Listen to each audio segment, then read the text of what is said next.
ওই যে উনি 70 টাকার টিকিট, হ্যাঁ 200 টাকা চাচ্ছে, নরসিংদী যাবো। 85 টাকা, 820 টাকা লাগছে গতকালকে টিকিট। ব্রাউনবাড়ি থেকে আমি বিমানবন্দর আসছে, এই যে দেখেন টিকিটটা 820 টাকা নিতে, তিনটা টিকিট 2460 টাকা নিতে। কেন এত টাকার সাথে অনেকে আমি তর্ক করছি, বলেন যে এত টাকাই দাম, আমরা আসতে হবে তার জন্য টাকা দিয়ে আসছে, এই যে আমরা টিকিট দিচ্ছে দেখেন। ব্রাউনবাড়ি থেকে 820 টাকা লাগছে একজনের টিকিট। রেগুলার ভাড়া 185 টাকা। আমি বলেছি, আমি প্রতিবাদ করেছি, আমরা 4-5 জন লোক নিয়ে আমরা প্রতিবাদ করেছি। তাই বলছি আমার কাছে ক্ষমতা আছে, আমি বেশি নিয়েছি। আমি বলছিলাম আমাদের আপনার কাছে যেহেতু ক্ষমতা আছে, তাহলে আপনি আমার বাড়িঘর টিউশন থেকে লেখা নিয়ে নেন, আপনার বাড়িঘর নিবো কেন, আপনার টাকা নিবো। আমার কাছ থেকে মানে 820 টাকা নিচ্ছে সিঙ্গেল টিকিট। দেখেন এই যে দেখেন, না আগে কখনো আমি সবসময় রেলে যাতায়াত করি, আমার কখনো আমার থেকে এরকম কোনো কিছু হয় নাই। দুর্নীতি, অবশ্যই দুর্নীতি।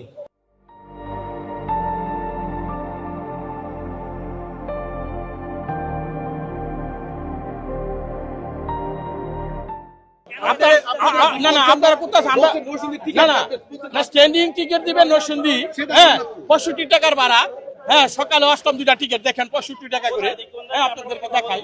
আর এখন উনি 200 টাকা চাচ্ছে, হ্যাঁ ওনারে আপনারা কষ্ট করেন, আপনারা আইনের আওতায় আনেন আপনারা, হ্যাঁ কেন ওই দেখেন, এই যে দেখেন সকালে 2টা টিকিট কেটে আসছি বাপ মায়া, হ্যাঁ 65 টাকা করে নরসিংদী, 65 টাকা, এখন 200 টাকা, এই 200 টাকা দিচ্ছে। দেখেন আপনারা দেখেন, টিকিট নেন, এই যে আমি 200 টাকা দিচ্ছি, আমি 200 টাকা দিচ্ছি, নেন টিকিট নেন। কি জন্য আসলে বেশি টাকা কেন দিতে হচ্ছে?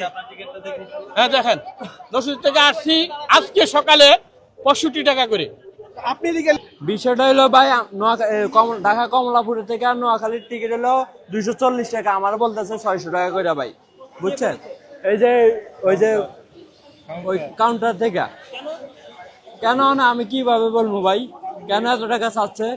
আপনার স্ট্যান্ডিং দিবেই আপনারা দেবে, এখন এই সিদ্ধান্ত কর্তৃপক্ষ ভাইয়া। আপনি আমার যদি বলেন যে আমাকে দিতে হবে, এটা তো আমি পারবো না।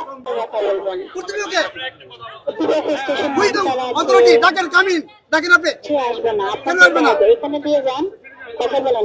আমি নরসিংদী যাব, আমাকে স্ট্যান্ডিং টিকিট দিবেন, আর যদি না হয় তাহলে আমি বিনা টিকিটে যাব।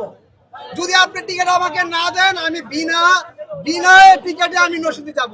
যান, আপনি যান, আমাদের দেয় নাই টিকিট। টিকিট আপনাকে করতে হবে তো। স্ট্যান্ডিং টিকিট দেয়নি ভাইয়া।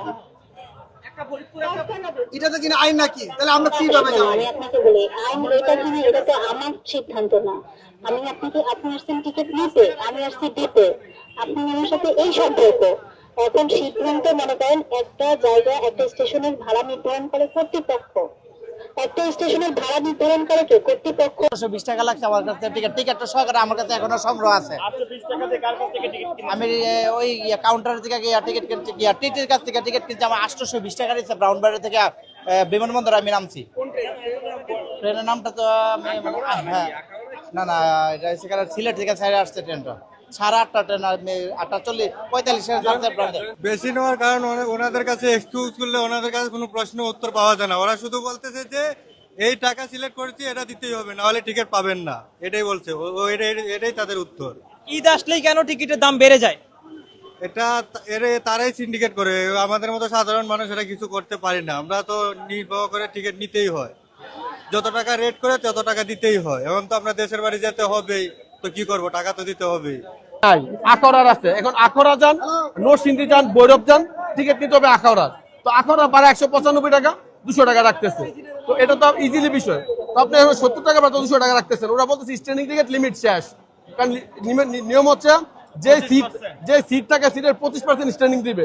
স্ট্যান্ডিং তো লিমিট ক্রস হয়ে গেছে, তো ফুল ইনফরমেশন দেওয়া তো কোনো মানে হয় না ভাই।